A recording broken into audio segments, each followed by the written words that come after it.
Salut à tous, bienvenue sur notre page Pharmaconseil. Comme on a l'habitude de parler des médicaments, aujourd'hui nous allons parler aussi des antibiotiques. Et plus précisément, quand est-ce qu'il faut prescrire un antibiotique. Mesdames et messieurs, convenez avec moi que l'antibiotique, c'est une substance qui peut être d'origine organique ou synthétique ou mi-synthétique qui agit pour neutraliser la bactérie ou bien bloquer la bactérie dans sa prolifération. Alors, il est clair en ces mots que lorsque la bactérie est là, en train de créer des infections, alors le choix de l'antibiotique s'avère nécessaire. Par contre, il y a certaines situations qu'il convient de distinguer. Quand est-ce que la bactérie est là en train de commettre une infection, quand est-ce que la bactérie est là pour coloniser toute une zone. Alors, à cela, il faut que les cliniciens prêtent attention. Parce que lorsqu'un individu se présente, vous voyez une infection,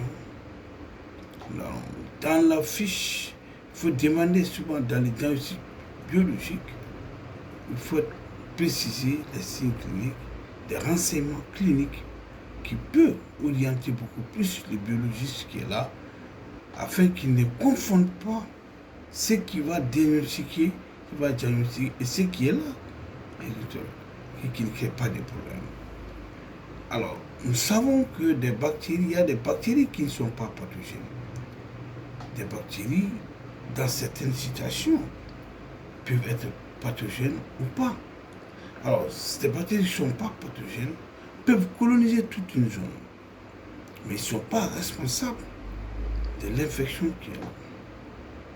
Alors, lorsqu'on effectue un prélèvement, on doit s'assurer que dans ces prélèvements, ce qu'on veut rechercher. On doit savoir que dans ces prélèvements, à travers les renseignements cliniques, nous devons être orientés par rapport à l'isolement de tel germe. Mais le constat est clair. Lorsque le prélèvement n'est pas effectué dans de bonnes conditions, ou bien que le prélèvement qui est là, le germe qui est là, dans les prélèvements, n'a pas fait l'objet d'études appropriées, on pourrait donner un faux positif. Quand je dis un faux positif, je veux dire tout simplement, on pourra dire que telle ou telle bactérie est responsable par rapport à ça. Voyons le fait. Hein. Quand je prends les rhinopharyngés, alors le Staphylococcus aureus souvent peut coloniser toute cette zone sans qu'il soit responsable de l'infection. Mais dans certaines conditions, il peut être responsable de l'infection. Donc, et dans le diagnostic, il faut être clair par rapport à certaines situations. À travers les renseignements cliniques, les signes cliniques typiques, on peut avoir diagnostiqué au laboratoire tel germe est responsable de ça. Alors, à cela, il faut ajouter les bacilles de Durelin.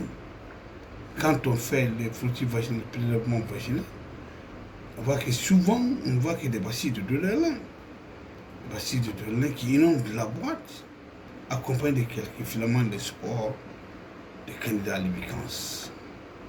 Alors, mais ils ne sont pas responsables de l'infection. Ils sont au contraire là pour sécréter de l'acidité pour stériliser la muqueuse vaginale.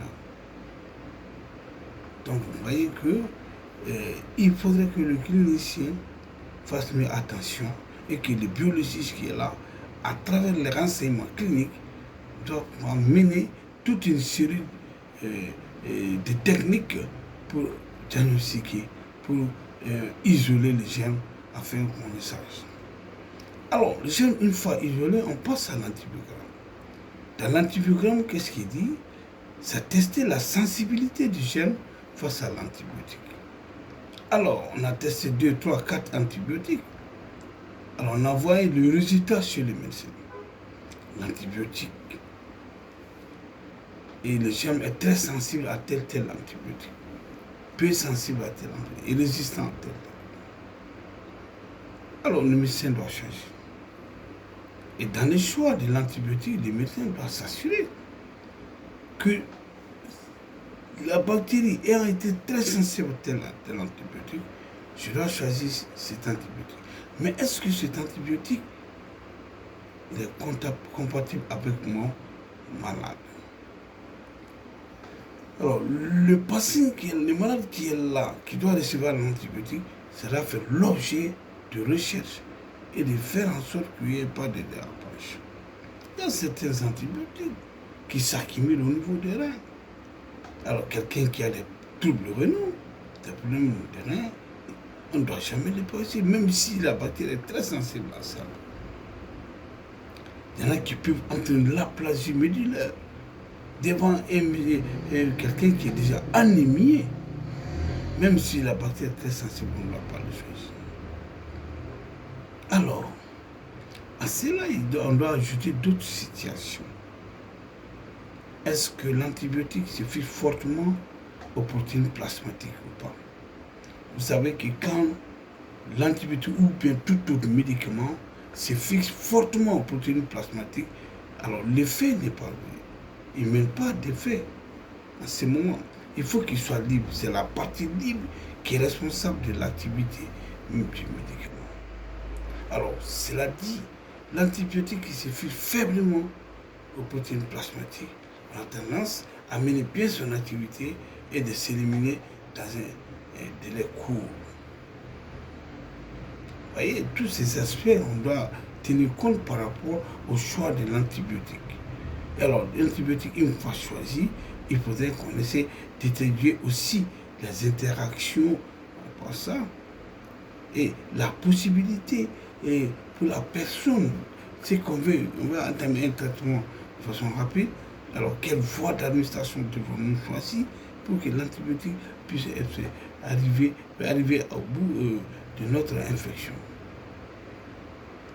Donc, voilà un peu, j'ai expliqué ça, c'était pour attirer l'attention entre nous, de nous professionnels, par rapport au choix de l'antibiotique.